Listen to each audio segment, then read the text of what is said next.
Thank you very much, Adam. That was great. And welcome and congratulations, class of 2008. And welcome and congratulations as well to your parents, families, friends, and teachers who guided, encouraged, and supported you in your extraordinary undertaking.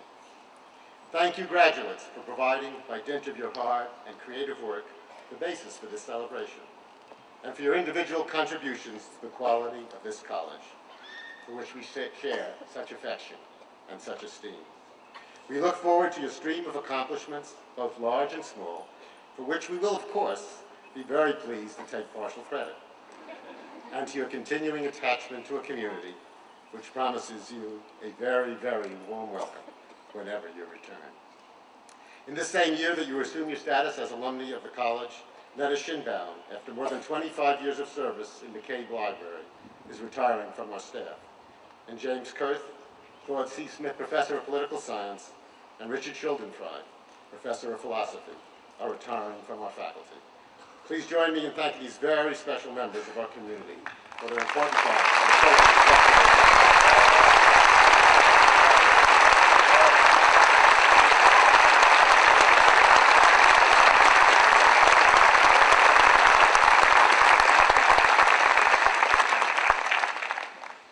I'd like to pause at this point, as we did last night, to remember Tariq Fisher, an admired and beloved member of the class of 2008 who lost his life in an accident following his freshman year.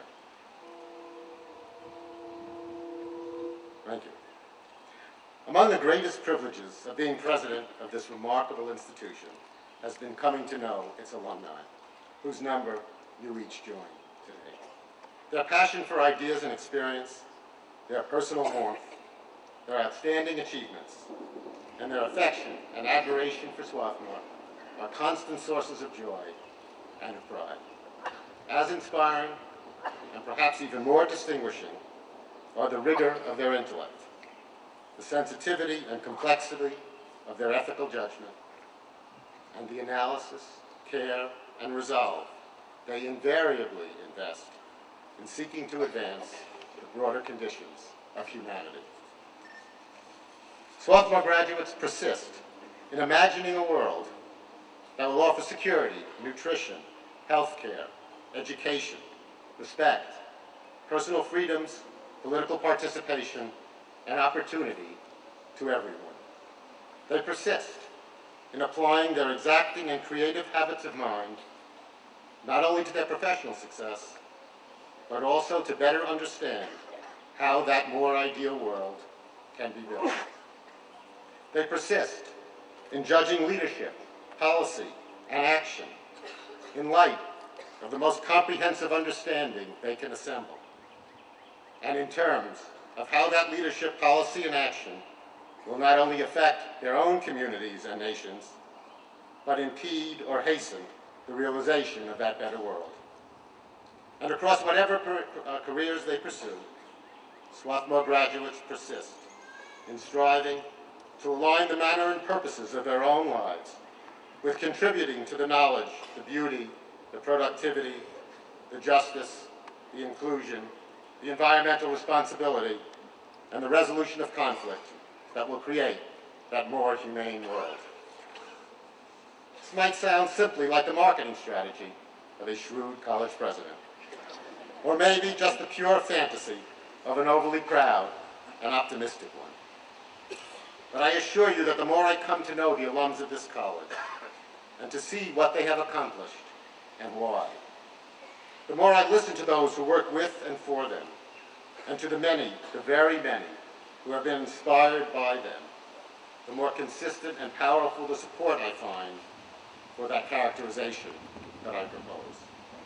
And if each of you, graduating today, reflects on whether striving to align your own life with contribution to a more humane world has become inherent to who you are, I know you'll uncover in yourselves the evidence that clinches my claim.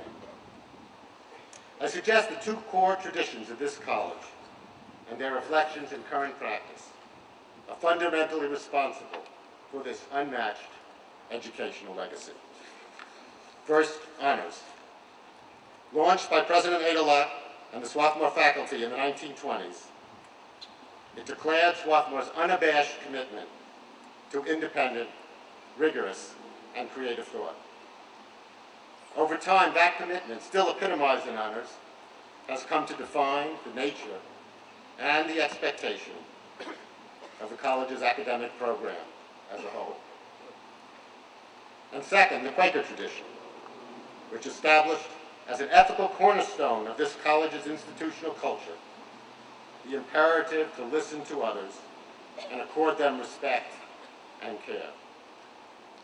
Over time, that imperative has come to transcend boundaries of race, ethnicity, religion, class, sexual orientation, and national origin. And over time, embrace of that imperative to listen to others and to accord them respect and care has come to be regarded by this community as an essential ingredient of what it means to be educated. Moreover, its embrace has moved this community to see the ultimate value of intellectual engagement, not in its contribution to creating knowledge per se, but in its contribution through the knowledge it creates to a fuller life for all. Prospective students are increasingly attracted to Swarthmore by its linked commitments to analytic rigor, to ethical intelligence, and to advancing the broad conditions of humanity. And even if students are not consciously drawn to this college by these interlocking responsibilities, once they arrive, they enter a culture steeped in them, engage them with resolve, not infrequently press the college to live them even more fully, and actively pass them on to the classes that follow.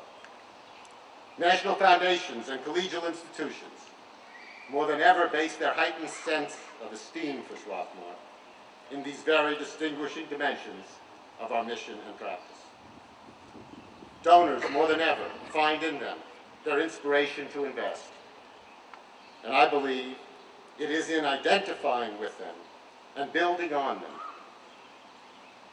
that the Swarthmore's greatest potential for leadership lies. The synergy they produce has shaped an extraordinary educational crucible. A crucible which today is graduating each of you, 364 future teachers and researchers, future lawyers, doctors, writers, artists, academic presidents and philanthropists, future hedge fund managers, directors of NGOs, CEOs of multinational corporations, and political leaders of this and other nations, who will each thrive in the career you choose, and at the same time, through and beyond that career, bring your sharp analytic skills and your keen ethical intelligence to shaping a more universally humane world. Clearly, astute agents for the common good graduate from all institutions, and many have not enjoyed the benefit of higher education at all. But it is a great source of satisfaction for this college that it can consistently find in its graduates, as it will find each of you, within those ranks of the astute agents of the common good. Yet for Swarthmore, is being consistent in producing such graduates enough? Or does our consistent success not oblige and empower this college to attempt to generalize the educational impact that it has? Across the range of American education, as I see it, with rare exceptions, institutions have come to focus their mission and practice almost exclusively on preparing students to fit into and thrive personally in a postgraduate world. They offer little institutional encouragement to think critically and creatively about the priorities societies and the world should set. They pay scant attention to transforming students' own social impulses into thoughtful evaluation of how leadership, policy, and action might affect those priorities. They offer little inspiration to complement professional accomplishment with concern for and contribution to the common good. Yet the graduates of higher education will live in a world that confronts a rapidly degrading environment, increasingly severe competition for markets and natural resources, acute inequities in wealth and opportunity, and technologies of inconceivably destructive power.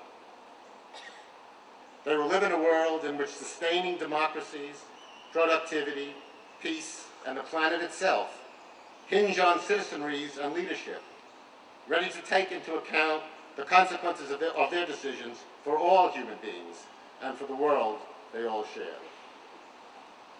Given the critical need for citizens and leaders with societal and global vision, and the potential of higher education to produce them, shouldn't we expect more from higher education than it generally delivers?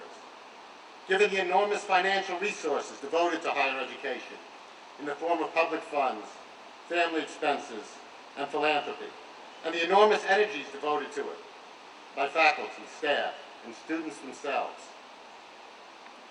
shouldn't we expect higher education to aim beyond developing the knowledge and skills that equip young men and women for graduate work and the careers they choose?